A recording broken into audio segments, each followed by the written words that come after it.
Welcome back, everyone. We have gathered here today to say goodbye to an old dear friend.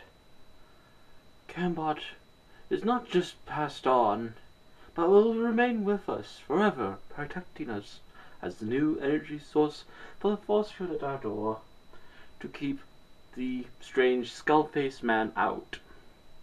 I think he's called Manus, but I can't be sure. I'm not sure if he's talking about himself in the third person or if he's talking about someone else. But I digress. We lay Cambot to his rest.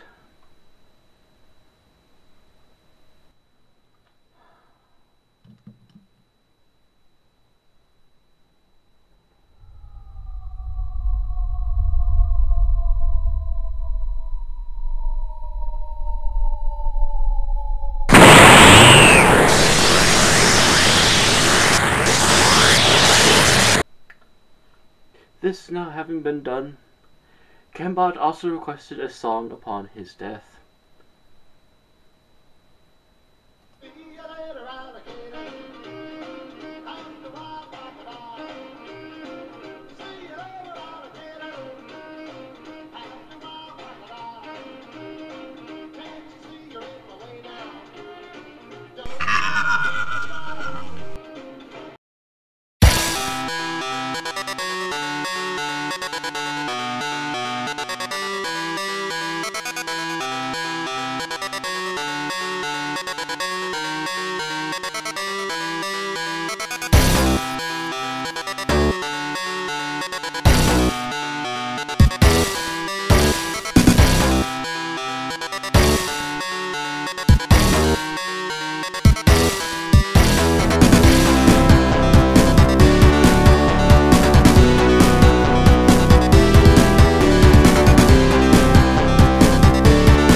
Alrighty, hello and welcome back, everyone.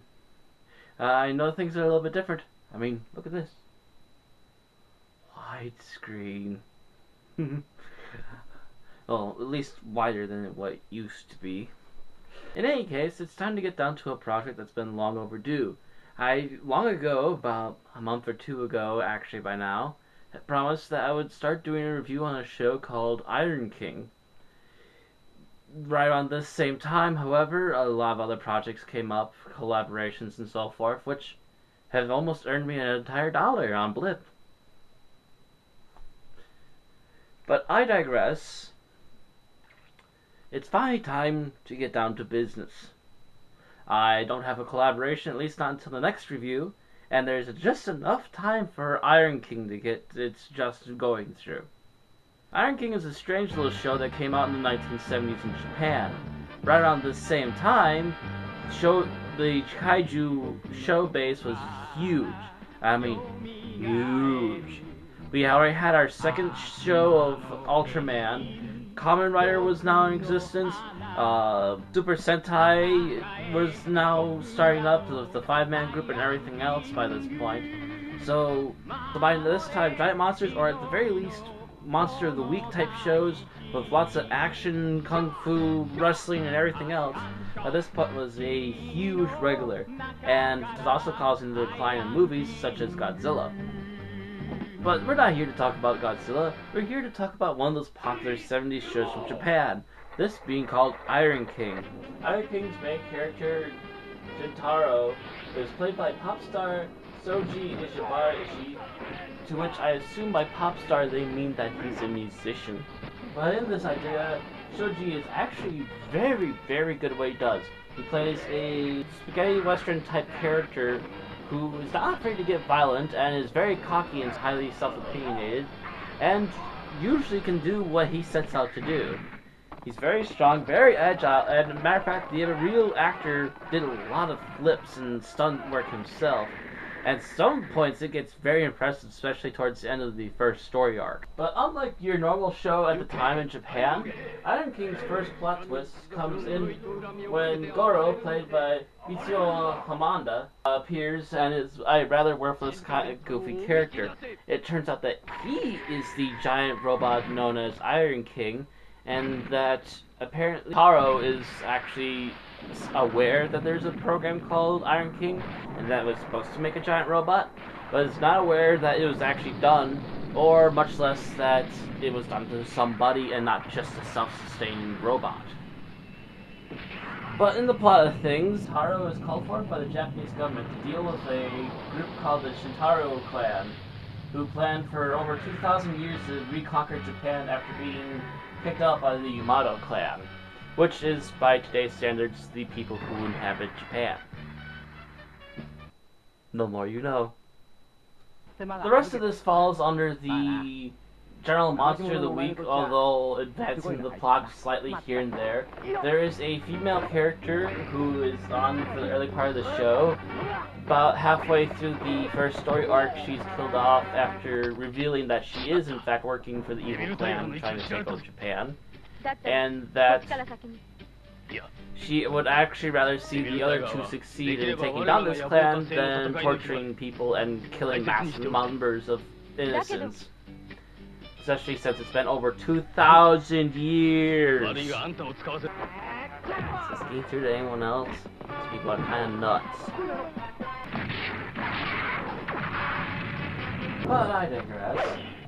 In the long story of things, we get a few really cool robots, a few really silly robots, and a lot of costumes that look like they're basically made from the same stuff with new enhancements.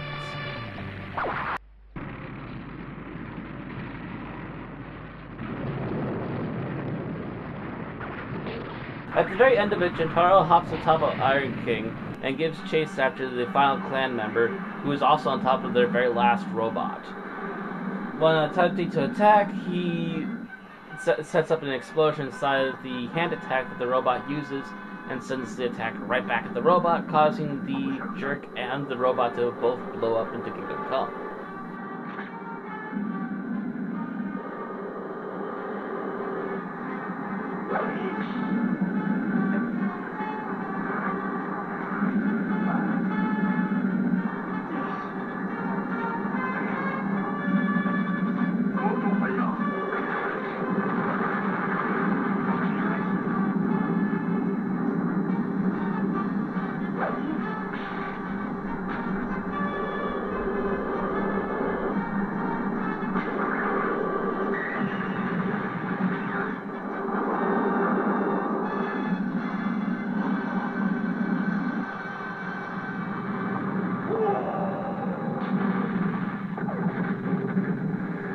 After this, Jintaro and Goro both set up explosives inside their last base and blow it up.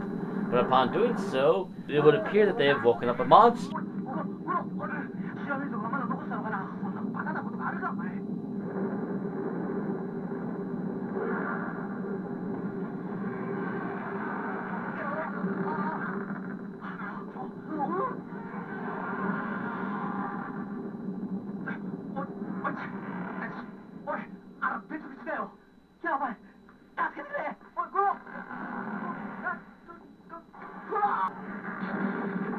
Turns out, however, there is another group that's active now. This new group calls themselves the Phantom Militia, and they have some nice little weird attire with skulls all over it, and quite frankly, just like the helmets in the first group, the Phantom Militia have a silly hat. This time turbans. Don't know what it is about this show, they just have really, really goofy head attire. You can almost take them seriously up until that point. First it's Coneheads, then it's Arabian Nights. The story with the Shiranui clan finally ends in around episode 10, but at the very end of the episode we still get what appears to be a dinosaur-like monster popping out of the ground after the explosion, and also a little bit from the Phantom Militia.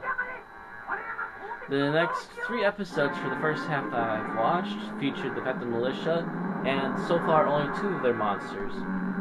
Shows off they're on a budget. The first 2 monsters actually last a couple of episodes, unlike, say, the original clan, whose monsters usually lasted only 1 episode, maximum of 2. But so far, I've only gotten into this 13 episodes, and only about 3 of them are actually the new evil militia, Phantom Militia group.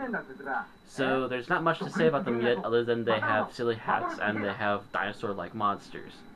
If I understand this type of monster will keep going for this group until they're extinguished.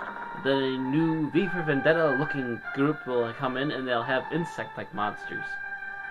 So I get the feeling I'm going to like the middle part of this show a lot better than the beginning or the end.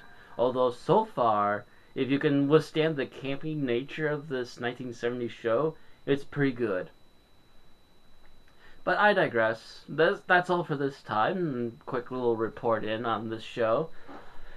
My next episode should be Friday the 13th Part 2. Why Part 2, you're asking? A collaboration, of course. This means later on I can get your attention when I backtrack. Same with the Godzilla films, if I decide to go after them as well. Till then, catch you later. Yes.